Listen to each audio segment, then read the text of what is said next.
রাতে চাচি হঠাৎ কল দেয়। আমি চমকে যাই, চাচি এত রাতে কল দিচ্ছে। তারপর আমি কল রিসিভ করি। চাচি বলে, বাবা তাড়াতাড়ি আমার রুমে আসো, আজ তোমার সাথে খেলা করব। আমি তো অনেক খুশি। তাড়াতাড়ি করে চাচির রুমে গেলাম, গিয়ে দেখলাম চাচি একদম খোসা ছাড়ানো কলার মতো সব খুলে রাখছে। কি সুন্দর ডাব আর কি সুন্দর রসালো পুকুর। আমি আর ঠিক থাকতে পারলাম না, ছাপিয়ে পড়লাম এবং খেলা শুরু করলাম। এমন জোরে খেললাম, খেলার শব্দে চাচাতো বোন জেগে গেছে, আমরা বুঝতেই পারিনি। হঠাৎ দেখি সে আমাদের পিছনে আমার আর চাচির খেলা দেখে ফেলছে। তারপর যা হলো আপনারা সম্পূর্ণ গল্প শুনলে আপনাদের মেশিনের পানি বের হয়ে যাবে। চলুন গল্প শুরু করা যাক। গ্রামের নাম ছিল শালবনপুর। ঢাকা শহর থেকে খুব বেশি দূরে নাই, তবু যেন অন্য এক জগৎ। চারদিকে ধানক্ষেত, বাঁশঝাড়, আর বিকেলের দিকে মাঠের উপর দিয়ে বয়ে যাওয়া হালকা বাতাসে গ্রামের মানুষজনের জীবনের ক্লান্তি কিছুটা কমে যেত। এই গ্রামেই থাকত রাশেদ। বয়স 24। বিশ্ববিদ্যালয়ে পড়ে ঢাকা শহরে, কিন্তু ছুটিতে হলেই গ্রামে চলে আসে। ছোটবেলা থেকেই তার স্বভাব ছিল একটু আলাদা, চুপচাপ, ভাবুক, আর মানুষের কথা মন দিয়ে শোনার অভ্যাস। রাশেদের চাচা করিম উদ্দিন গ্রামের বেশ সম্মানিত মানুষ। জমিজমা আছে, বাজারে একটা চালের আড়তা আছে।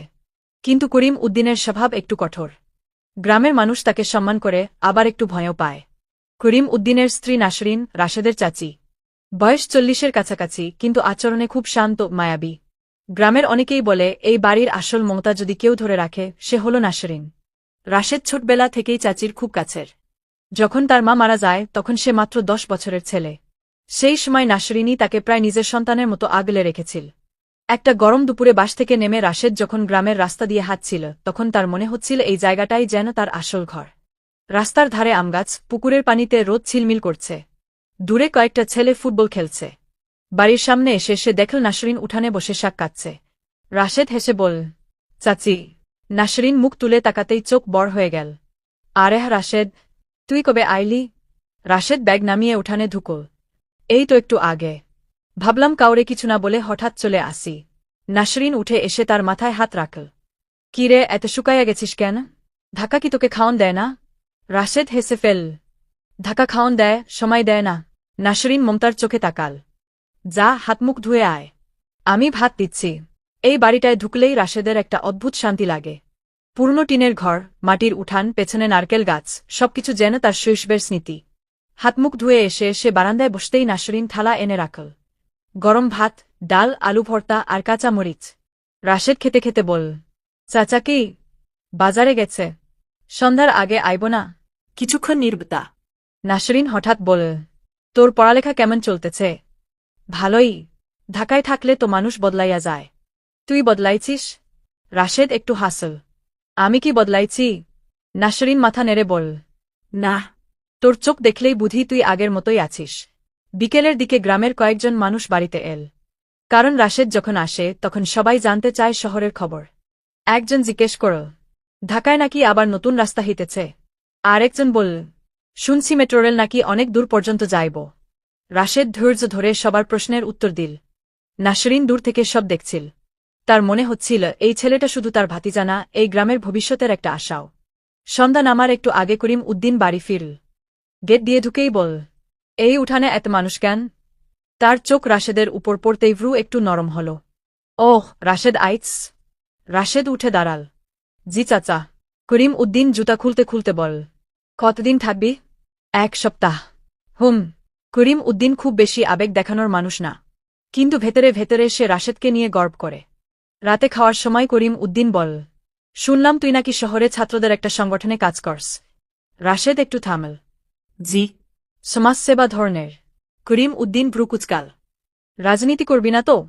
না চাচা, মানুষকে সাহায্য করার কাজ। করিম উদ্দিন কিছুক্ষণ চুপ করে থাকল। তারপর ধীরে বল, মানুষের জন্য কাজ করা ভালো, কিন্তু মনে রাখবি গ্রামের মানুষ শহরের রাজনীতি বুঝে না। তাদের শান্তি লাগে। রাশেদ মাথা নেড়ে বল, আমি জানি। খাওয়ার পর উঠানে বসে সবাই গল্প করছিল। আকাশে তখন অসংখ্য তারা। নাসরিন ধীরে এসে পাশে বসল। রাশেদ, জি চাচি। তুই কি কোনোদিন গ্রামে থাকবি? প্রশ্নটা শুনে রাশেদ একটু অবাক হল। কেন? নাসরিন মৃদু হাসল। এই গ্রামটারে বদলাইতে কেউ তো লাগব। দূরে ছিছি পোকার শব্দ। রাশেদ আকাশের দিকে তাকাল। তার মনে হচ্ছিল এই ছোট্ট গ্রামটার ভেতরে অনেক গল্প লুকিয়ে আছে, মানুষের কষ্ট, আশা, সম্পর্ক আর ভুল বোঝাবুঝি। হয়তো সে শহরে পড়াশোনা করে বড় কিছু হবে, কিন্তু এই গ্রাম, এই মানুষগুলো, এদের সাথে তার সম্পর্ক কোনোদিন শেষ হবে না। ঠিক তখনই গ্রামের রাস্তার দিক থেকে হঠাৎ একটা চিৎকার শোনা গেল। আগুন! আগুন লাগছে! সবাই চমকে উঠল। করিম উদ্দিন উঠে দাঁড়াল। কোথায়? একটা ছেলে দৌড়ে এসে হাঁপাতে হাঁপাতে বল, মজিদের বাড়িতে আগুন লাগছে। মুহূর্তের মধ্যে উঠানের সবাই দৌড়ে বের হয়ে গেল। রাশেদও দৌড়াতে লাগল। তার মনে হচ্ছিল এই রাতটা হয়তো গ্রামের জন্য একটা বড় পরীক্ষা হয়ে দাঁড়াবে। আর সে জানত না, এই আগুনের ঘটনায় খুব শিগগিরই তাদের পরিবার আর পুরো গ্রামের জীবনে এমন কিছু পরিবর্তন আনবে যা কেউ কল্পনাও করেনি।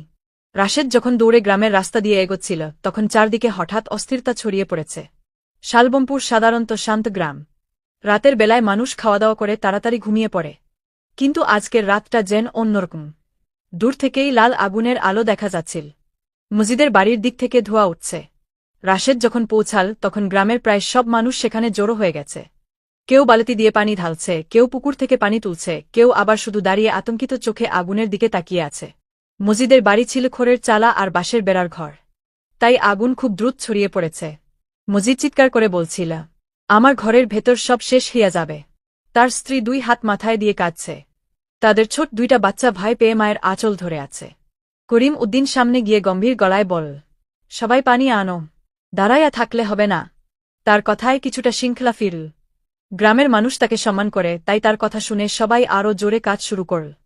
রাশেদও পুকুর থেকে বালতি ভরে পানি আনতে লাগল। গরম আগুনের তাপে মুখ লাল হয়ে যাচ্ছে। ধোঁয়ায় চোখ চলছে। কিন্তু কেউ থামছে না। প্রায় 1 ঘণ্টা চেষ্টা করার পর আগুন ধীরে ধীরে কমতে শুরু করল। শেষে শুধু পোড়া কাঠ আর ধোঁয়া উঠতে থাকল।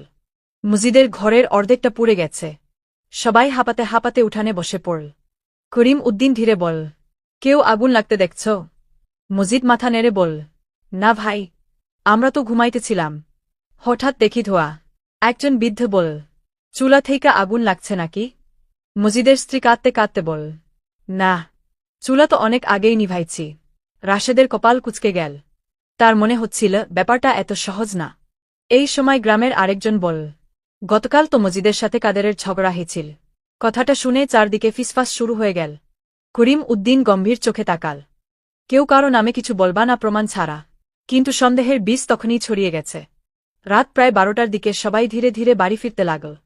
রাশেদ, করিম উদ্দিন আর আরও কয়েকজন একটু পরে ফিরল। বাড়িতে ঢুকতেই নাসরিন উদ্বিগ্ন গলায় বল, কি হয়েছে? রাশেদ বল, মজিদের ঘরের অর্ধেক পুড়ছে। নাসরিন দুঃখের নিঃশ্বাস ফেল, ওদের তো তেমন কিছু নাই। এখন কি করব? করিম উদ্দিন ধীরে বল, কাল গ্রামের মানুষ মিলে কিছু ব্যবস্থা করব। তারপর সে রাশেদের দিকে তাকাল। তুই কি মনে করস? রাশেদ একটু ভেবে বল, চাচা, আমার মনে হয় এটা দুর্ঘটনা না। করিম উদ্দিন ভ্রু তুল, কেন? কারণ আগুনটা ঘরের মাঝখান থেকে শুরু হয়েছে। করিম উদ্দিন কিছুক্ষণ চুপ করে থাকল। তারপর বলল, আমি কাল সকালে গিয়ে ভালো করে দেখব। রাতে ঘুমাতে গিয়ে রাশেদের ঘুম আসছিল না। তার মনে বারবার আগুনের দৃশ্য ভেসে উঠছিল। হঠাৎ তার মনে পড়ল আগুনের কাছে একটা ভানা কেরোসিনের বোতল দেখেছিল। কিন্তু তখন এত অস্থিরতা ছিল যে সে কিছু বলেনি। পরদিন সকাল। মর্গের ডাকে গ্রাম জেগে উঠেছে। নাসরিন রান্নাঘরে ভাত বসাচ্ছে। রাশেদ উঠানে এসে দাঁড়াল। শীতল সকালের বাতাসে রাতের আগুনের গন্ধ যেন এখনও ভাসছে। নাসরিন তাকিয়ে বল, ঘুম হেছে? রাশেদ মাথা নেড়ে বল, চিন্তা করতেছিস? নাসরিন মৃদু হেসে বল, এই গ্রামে অনেক ঘটনা হয়। সবকিছু মনেও রাখলে চলবে না। কিন্তু রাশেদের মনে হচ্ছিল এই ঘটনা সাধারণ না। খাওয়ার পর সে করিম উদ্দিনের সাথে মজিদের বাড়ির দিকে গেল। পোড়া ঘরের সামনে দাঁড়িয়ে সবাই চুপ। বাঁশগুলো কালো হয়ে গেছে। খড়ের চালা পুরো পুড়ে গেছে। করিম উদ্দিন ধীরে ধীরে চারদিকে দেখছিল। হঠাৎ রাশেদ বল, চাচা, কি? এইটা দেখেন। সে মাটির উপর পড়ে থাকা ভানা কেরোসিনের বোতল দেখাল। করিম উদ্দিন বোতলটা তুলে দেখল। তার চোখে তখন সন্দেহের ছায়া। এটা যদি সত্যি হয়, তাহলে কেউ ইচ্ছা করে আগুন দিচ্ছে। মজিদ অবাক হয়ে বল, কে দিবে ভাই? করিম উদ্দিন গম্ভীর গলায় বল, সেটা এখনই বলা যাবে না। ঠিক তখন দূর থেকে কাদেরকে আসতে দেখা গেল। কাদের গ্রামের একটু রাগী স্বভাবের মানুষ। তার সাথে মজিদের জমি নিয়ে আগে ঝামেলা হয়েছিল। কাদের এসে বল, কি অবস্থা? মজিদ ঠান্ডা গলায় বল, তুই ভালোই জানস। কাদের রেগে গেল। এই কথার মানে কি? পরিস্থিতি আবার উত্তপ্ত হয়ে উঠল। করিম উদ্দিন হাত তুলে বল, চুপ, এখন কেউ ঝগড়া করবা না। কিন্তু রাশেদের মনে হচ্ছিল এই আগুনের ঘটনা শুধু একটা দুর্ঘটনা না। এর পেছনে এমন কিছু আছে যা পুরো গ্রামের শান্তি নষ্ট করে দিতে পারে। সেদিন বিকেলে রাশেদ একা পুকুর পাড়ে বসেছিল। পুকুরের পানিতে গাছের ছায়া পড়েছে। নাসরিন ধীরে এসে পাশে বসল। কি ভাবতেছিস? রাশেদ বল। চাচি, মানুষ এত খারাপ কেন হয়? নাসরিন একটু হাসল। সব মানুষ খারাপ না, কিন্তু কেউ যদি সত্যিই আগুন দিয়া থাকে। নাসরিন কিছুক্ষণ চুপ করে থাকল। তার চোখে যেন দূরের কোনো স্মৃতি ভেসে উঠল। ধীরে বল, রাশেদ, এই গ্রামে অনেক পুরনো গল্প আছে। কিছু মানুষ সেই গল্প ভুলতে পারে নাই। রাশেদ অবাক হয়ে তাকাল। কোন গল্প? নাসরিন একটু থামল। তারপর ধীরে বল, তোর চাচা আর মজিদের পরিবারের মধ্যে অনেক বছর আগে একটা বড় ঘটনা ঘটছিল। রাশেদের বুকের ভেতর কৌতূহল ধক করে উঠল। সে বুঝতে পারছিল এই আগুনের ঘটনার সাথে হয়তো সেই পুরনো গল্পের কোনো সম্পর্ক আছে। আর সেই গল্পটা হয়তো পুরো গ্রামের ইতিহাস বদলে দিয়েছিল। নাসরিন আকাশের দিকে তাকাল। সূর্য তখন ধীরে ধীরে ডুবছে। তার চোখে এক ধরনের বিষণ্ণতা। সে ধীরে বল, সবকিছু যদি একদিন আবার সামনে আসে, তাহলে এই গ্রাম আবার অশান্ত হয়ে যাবে। রাশেদ তখনও বুঝতে পারেনি এই কথাগুলো কতটা সত্যি হতে চলেছে। কারণ খুব শিগগিরই এমন একটা ঘটনা ঘটতে যাচ্ছে যা শুধু আগুনের রহস্যই না, তাদের নিজের পরিবারের ভেতরের অনেক লুকানো সত্যও সামনে এনে দেবে। আর সেই সত্য জানার পর রাশেদের জীবন আর আগের মতো থাকবে না। সন্ধ্যা নামার পর শালবমপুর গ্রামটা আবার ধীরে ধীরে শান্ত হয়ে গেল। দিনের বেলার আলো, মানুষের কোলাহল, আগুনের ঘটনার আলোচনা, সবকিছু যেন রাতের অন্ধকারে একটু থেমে গেল। কিন্তু রাশেদের মনে শান্তি নেই। সে উঠানের এক কোণে বসেছিল। আকাশে চাঁদ উঠেছে। চারদিকে ছিছি পোকার শব্দ। নাসরিন চাচি রান্নাঘর থেকে বের হয়ে এসে বল, এত চুপচাপ বসে আছিস কেন? রাশেদ একটু হাসল, কিন্তু সেই হাসিতে চিন্তার ছাপ স্পষ্ট। ভাবতেছি। কিসের চিন্তা? আগুনের কথা। নাসরিন ধীরে তার পাশে বসে পড়ল। সবকিছু এত সহজ না রাশেদ। গ্রামের অনেক ঘটনার শিকড় অনেক পুরনো। রাশেদ চাচির দিকে তাকাল। আপনি বিকেলে একটা কথা বলছিলেন, পুরনো ঘটনা। নাসরিন কিছুক্ষণ চুপ করে থাকল। মনে হচ্ছিল সে ভাবছে বলবে কিনা। শেষে ধীরে বল, আজকে না, আরেকদিন বলবো। রাশেদ বুঝল চাচির মনে কিছু আছে, কিন্তু হয়তো সে এখন বলতে চাইছে না। ঠিক তখন করিম উদ্দিন বাইরে থেকে ফিরে এল। তার মুখ গম্ভীর। সে বসে পানির গ্লাস নিয়ে এক দোকে খেয়ে ফেল। রাশেদ জিজ্ঞেস করল, চাচা কোথায় গেছিলেন? মজিদের বাড়িতে। কি বলতেছে ওরা? করিম উদ্দিন ধীরে বল, ওরা বলতেছে কেউ আগুন দিচ্ছে। কাদের? করিম উদ্দিন সরাসরি উত্তর দিল না। সে শুধু বলল, প্রমাণ ছাড়া কাউরে দোষ দেওয়া ঠিক না। তারপর উঠে ঘরের দিকে চলে গেল। রাতটা অদ্ভুতভাবে ভারী হয়ে রইল। পরদিন সকাল। রাশেদ ভোরেই উঠে গেল। সে একা মজিদের বাড়ির দিকে হাঁটতে লাগল। সকালবেলার কুয়াশায় গ্রামটা একটু ধূসর দেখাচ্ছে। মজিদের বাড়ির কাছে গিয়ে সে দেখল মজিদ পোড়া ঘরের পাশে বসে আছে। চোখ লাল। মনে হচ্ছে রাতেও ঠিকমতো ঘুমায়নি। রাশেদ কাছে গিয়ে বল, চাচা। মজিদ তাকাল। ওহ রাশেদ, আয় ব্যাস। রাশেদ পাশে বসে বল, আপনার কি মনে হয়? মজিদ দীর্ঘশ্বাস ফেল। আমার মনে হয় কেউ ইচ্ছা করেই করছে। কেন? মজিদ একটু নিচু গলায় বল, এই গ্রামে অনেকের সাথে ঝামেলা আছে। রাশেদ বল, কাদের? মজিদ সরাসরি উত্তর দিল না। সে শুধু বলল, কিছু কথা আছে যেগুলো সবাই জানে কিন্তু কেউ মুখে বলে না। রাশেদের মনে কৌতূহল আরও বাড়ল। ঠিক তখন দূরে কাদেরকে দেখা গেল। সে রাস্তা দিয়ে হাঁটছিল। রাশেদ লক্ষ্য করল কাদের একবার তাদের দিকে তাকাল, তারপর মুখ ঘুরিয়ে অন্যদিকে চলে গেল। এই আচরণটা তার কাছে অস্বাভাবিক লাগল। রাশেদ বল, চাচা গতকাল কাদেরের সাথে আপনার ঝগড়া হয়েছিল। মজিদ একটু চুপ করে থাকল। তারপর বলল, ঝগড়া তো প্রায় হয়। জমি নিয়ে? মজিদ মাথা নেড়ে বল, হুম। তারপর হঠাৎ বল, কিন্তু এই আগুনের গল্প শুধু জমির না। রাশেদ অবাক হয়ে তাকাল। মানে? মজিদ কিছুক্ষণ চুপ করে রইল। তারপর বলল, অনেক বছর আগে তোর চাচা আর আমার বাবার মধ্যে একটা বড় ঝামেলা হয়েছিল। রাশেদ চমকে গেল। কি ঝামেলা? মজিদ উত্তর দেওয়ার আগেই দূর থেকে করিম উদ্দিনের গলা শোনা গেল। রাশেদ। রাশেদ ঘুরে তাকাল। করিম উদ্দিন দ্রুত হাঁটতে হাঁটতে আসছে। তার মুখ দেখে মনে হচ্ছে সে বিরক্ত। সে এসে বল, তুই এখানে কি করস? এভাবেই আসছিলাম। করিম উদ্দিন মজিদের দিকে তাকিয়ে বল, পুরনো কথা টানার দরকার নাই। মজিদ শান্ত গলায় বল, সবকিছু তো একদিন সামনে আসবেই। করিম উদ্দিন কঠিন চোখে তাকাল। আমি চাই না গ্রামে আবার ঝামেলা শুরু হোক। পরিস্থিতি অস্বস্তিকর হয়ে উঠল। রাশেদ বুঝতে পারছিল এখানে এমন কিছু আছে যা সবাই লুকাতে চাইছে। বাড়িতে ফিরে আসার পর সে সারাদিন অদ্ভুত অস্থিরতায় ছিল। বিকেলে সে পুকুর পাড়ে গেল। সেখানে গ্রামের কয়েকটা ছেলে মাছ ধরছিল। রাশেদ চুপচাপ বসে পানির দিকে তাকিয়েছিল। হঠাৎ পেছন থেকে কণ্ঠ শোনা গেল, তুমি শহরের মানুষ, তাই না? রাশেদ ঘুরে দেখল একটা মেয়ে দাঁড়িয়ে আছে। বয়স হয়তো 20, চোখে কৌতূহল। সে বলল, আমি এই গ্রামেরই, পড়াশোনা শহরে করি। মেয়েটা একটু হেসে বলল, আমি নতুন। নতুন? হুম, আমার মামার বাড়ি এখানে। নাম কি? সুমাইয়া। রাশেদ মাথা নেড়ে বলল, আমি রাশেদ। সুমাইয়া কিছুক্ষণ চুপ করে দাঁড়িয়ে থাকল। তারপর বলল, গত রাতের আগুনের কথা শুনেছি। হুম, আপনি কি মনে করেন কেউ আগুন দিয়েছে? রাশেদ অবাক হল। আপনি কেন এই প্রশ্ন করছেন? সুমাইয়া একটু নিচু গলায় বলল, কারণ আমি আগুন লাগার আগে একটা অদ্ভুত জিনিস দেখেছি। রাশেদের বুক ধক করে উঠল। কি দেখেছেন? সুমাইয়া চারদিকে তাকাল। মনে হচ্ছিল কেউ শুনছে কিনা দেখছে। তারপর ধীরে বলল, আমি দেখেছিলাম আগুন লাগার একটু আগে কেউ মজিদের বাড়ির পাশ দিয়ে দৌড়ে পালাচ্ছিল। রাশেদ দ্রুত জিজ্ঞেস করল, কে? সুমাইয়া বলল, অন্ধকার ছিল, পুরো পরিষ্কার দেখি নাই। কিন্তু কিন্তু তার হাতে একটা কেরোসিনের বোতল ছিল। রাশেদের মাথার ভেতর যেন কিছু মিলতে শুরু করল। সে বলল, আপনি কাউকে বলেননি? সুমাইয়া মাথা নাড়ল। না, আমি নতুন মানুষ, কাউকে কিছু বললে সমস্যা হতে পারে। রাশেদ কিছুক্ষণ চুপ করে থাকল। তার মনে হচ্ছিল এই রহস্যটা সে না খুঁজে পারবে না। সেদিন রাতে সে ঘুমাতে গেলেও মাথার ভেতর বারবার একটা প্রশ্ন ঘুরছিল, যদি সত্যিই কেউ আগুন দিয়ে থাকে তাহলে সে কে, আর কেন? আরও একটা প্রশ্ন তার মনে জাগল, তার চাচা কেন এত চেষ্টা করছে পুরনো গল্প চাপা রাখতে? রাতের গভীরে বাতাসে বাঁশটারের শব্দ হচ্ছিল, আর সেই অন্ধকারের মধ্যে কোথাও একজন মানুষ চুপচাপ বসেছিল। সে জানত আগুনটা সেই লাগিয়েছে, কিন্তু সে কল্পনাও করেনি এত দ্রুত কেউ তার রহস্যের কাছে পৌঁছে যেতে শুরু করবে। আর যখন সত্যটা সামনে আসবে, তখন শুধু একটা আগুন না, পুরো শালবমপুর গ্রামটাই হয়তো অশান্ত হয়ে উঠবে। পরদিন সকালটা অন্য দিনের মতোই শুরু হয়েছিল, কিন্তু রাশেদের মনে হচ্ছিল আজকের দিনটা হয়তো নতুন কিছু নিয়ে আসবে। আগুনের ঘটনা গ্রামের মানুষকে এখনও অস্থির করে রেখেছে। চায়ের দোকানে, পুকুরঘাটে, এমনকি বাজারেও সবাই একই কথা বলছে, কে আগুন দিল? রাশেদ ঘুম থেকে উঠে উঠানে বের হল। সকালের বাতাসে একটা হালকা ঠান্ডা ভাব। নাসরিন চাচি তখন উঠানে ধান শুকাচ্ছিল। রাশেদ বল, চাচি আমি একটু বাজারে যাই। নাসরিন তাকিয়ে বল, বাজারে? এত সকালে? হুম, একটু ঘুরে আসি।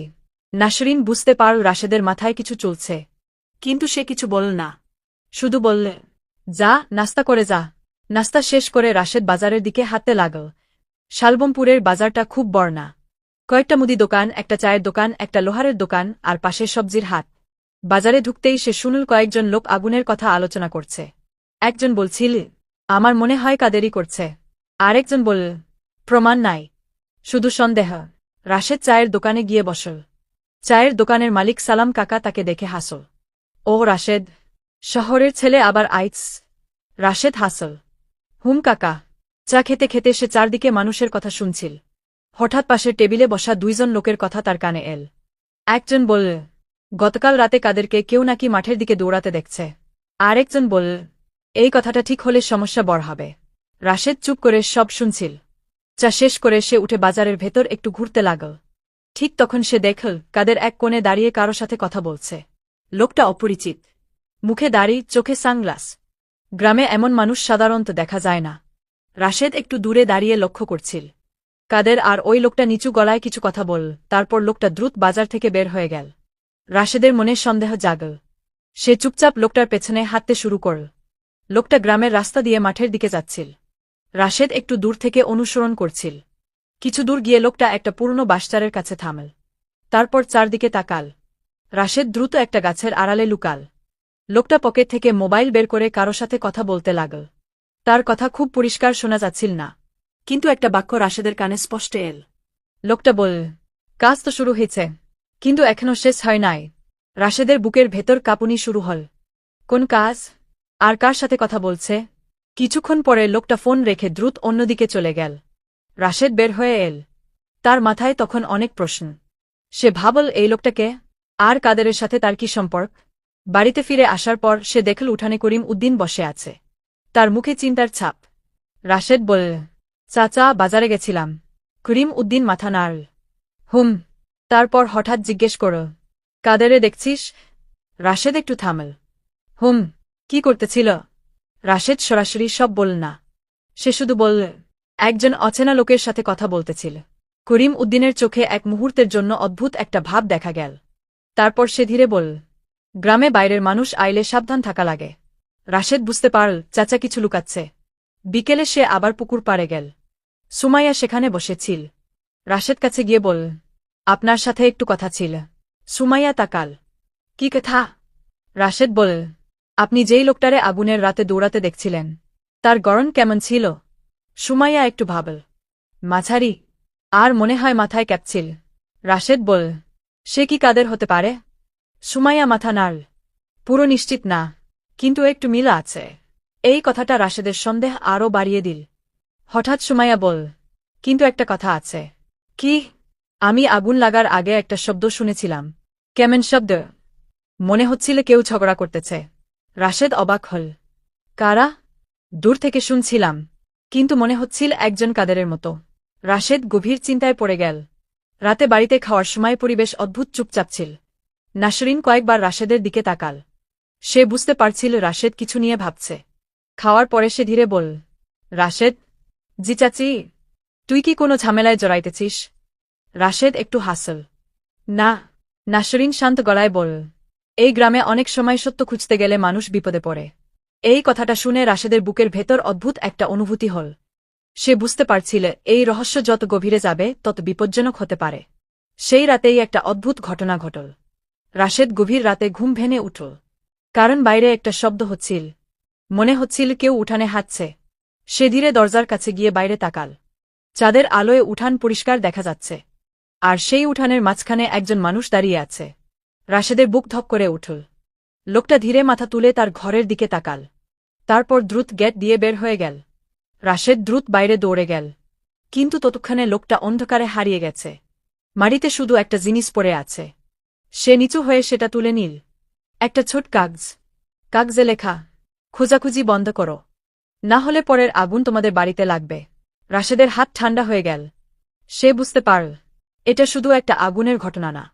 কেউ ইচ্ছা করেই ভয় দেখাচ্ছে। আর সেই কেউ জানে রাশেদ সত্যের খুব কাছাকাছি চলে যাচ্ছে। কিন্তু রাশেদও ঠিক করল, এখন সে আর থামবে না। কারণ যদি ভয় দেখানো হোক, এই রহস্যের শেষ না দেখে সে শান্তি পাবে না। আর সে জানত না, খুব শিগগিরই এমন একটা সত্য তার সামনে আসবে যা তার নিজের পরিবারকেই প্রশ্নের মুখে দাঁড় করিয়ে দেবে। সকালের আলো উঠতেই শালবমপুর আবার স্বাভাবিক জীবনে ফিরতে শুরু করল। মুরগির ডাক, পুকুরঘাটে মানুষের ভিড় আর দূরের মাঠে কৃষকদের হাঁকডাক, সব মিলিয়ে গ্রামের সকালটা আবার যেন শান্ত। কিন্তু রাশেদের কাছে এই সকালটা একেবারেই শান্ত না। রাতের সেই কাগজের কথা তার মাথা থেকে যাচ্ছে না। খোঁজাখুঁজি বন্ধ করো, না হলে পরের আগুন তোমাদের বাড়িতে লাগবে। সে বারবার সেই কাগজটা পড়ছিল। নাসরিন চাচি তখন রান্নাঘরে ব্যস্ত। করিম উদ্দিনও এখনও ঘর থেকে বের হয়নি। রাশেদ ভাবছিল এই কথা কি সে কাউকে বলবে, নাকি আপাতত নিজের কাছেই রাখবে। ঠিক তখন নাসরিন চাচি তাকে ডাকল। রাশেদ, নাস্তা কর। রাশেদ কাগজটা পকেটে রেখে উঠানে গেল। খাওয়ার সময় নাসরিন তার দিকে তাকিয়ে বল, তোর চোখ লাল কেন? ঠিকমতো ঘুমাইছিস? রাশেদ একটু হাসার চেষ্টা করল। ঘুম হেছে, কিন্তু মাঝরাতে উঠছিলাম। কেন? কিছু না। নাসরিন খুব সহজে বিশ্বাস করল না। কিন্তু সে আর কিছু জিজ্ঞেস করল না। খাওয়ার কিছুক্ষণ পর করিম উদ্দিন উঠানে এল। তার হাতে একটা পুরনো লাঠি। সে বসে বল, আজকে আমি বাজারে যাবো না, কিছু কাজ আছে। রাশেদ বল, কি কাজ? করিম উদ্দিন একটু থামল। গ্রামের কয়েকজন মানুষেরে ডাকছি, আগুনের ব্যাপারে কথা হেইব। রাশেদ মাথা নেড়ে বল, ঠিক আছে। কিন্তু তার মনে হচ্ছিল এই আলোচনা হয়তো খুব সহজ হবে না। বেলা 10টার দিকে গ্রামের কয়েকজন মানুষ উঠানে এসে জড়ো হল। মজিদ, সালাম কাকা আর আরও কয়েকজন। কাদেরও এল। কাদের এসে চুপচাপ এক কোণে দাঁড়িয়ে থাকল। তার মুখ গম্ভীর। করিম উদ্দিন সবাইকে দেখে বল, আমরা সবাই জানি মজিদের বাড়িতে আগুন লাগছে। এইটা যদি দুর্ঘটনা হয় তাহলে আলাদা কথা, কিন্তু যদি কেউ ইচ্ছা করে করে থাকে তাহলে সেই মানুষের খুঁজে বের করা দরকার। সবাই মাথা নেড়ে সম্মতি দিল। মজিদ বল, আমি কারো নামে সরাসরি অভিযোগ করতে চাই না, কিন্তু আমার সন্দেহ আছে। কাদের সঙ্গে সঙ্গে বল, আমার দিকে তাকাইয়া কথা বলবা না। পরিস্থিতি একটু উত্তপ্ত হয়ে উঠল। করিম উদ্দিন বল, চুপ, অগ্রা করার জন্য এই মিটিং না। তারপর সে বলল, যদি কেউ কিছু দেখে থাকে সে যেন এখন বলে। কিছুক্ষণ নীরবতা। কেউ কিছু বল না। কাদের একটু বিরক্ত গলায় বল, কেউ কিছু দেখে নাই, অকারণে ঝামেলা বাড়াইতেছেন। এই সময় রাশেদের মনে হল সুমাইয়ার কথা বলা উচিত, কিন্তু সে নিশ্চিত না, কারণ এতে হয়তো নতুন সমস্যা তৈরি হবে। মিটিং শেষ হয়ে গেল। কেউ কোনো পরিষ্কার তথ্য দিতে পারল না। সবাই চলে যাওয়ার পর উঠানে শুধু রাশেদ আর করিম উদ্দিন রিল। করিম উদ্দিন ধীরে বল, তুই কি কিছু জানস? রাশেদ চমকে গেল, মানে? তোর চোখে মনে হয় তুই কিছু ভাবতেছিস। রাশেদ কিছুক্ষণ চুপ করে থাকল। তারপর বলল, চাচা, এদিকেও সত্যি আগুন দিয়ে থাকে। করিম উদ্দিন দীর্ঘশ্বাস ফেল। তাহলে সে একদিন ধরা পড়বেই। বিকেলের দিকে রাশেদ আবার পুকুর পাড়ে গেল। সুমাইয়া সেখানে বসেছিল। আজ তার মুখে একটু চিন্তার ছাপ। রাশেদ বল, কি হয়েছে? সুমাইয়া ধীরে বল, আজ সকালে একটা অদ্ভুত ঘটনা ঘটেছে। কি? আমার মামা বলতেছে, কাল রাতে কেউ নাকি আমাদের বাড়ির আশেপাশেও ঘুরতেছিল। রাশেদের বুক ধপ করে উঠল। কেউ দেখছে? একজন প্রতিবেশী। কেমন লোক? নাকি মাথায় ক্যাপ ছিল? এই কথা শুনে রাশেদের মনে পড়ল রাতের সেই ছায়ামূর্তির কথা। সে কিছুক্ষণ চুপ করে থাকল। তারপর বলল, আপনি ভয় পাচ্ছেন? সুমাইয়া একটু হাসল। ভয় তো লাগেই, কিন্তু আমি সত্যিটা জানতে চাই। এই কথাটা শুনে রাশেদের মনে হল সে একা না, আরেকজন মানুষও সত্য জানতে চায়। সন্ধ্যার একটু আগে রাশেদ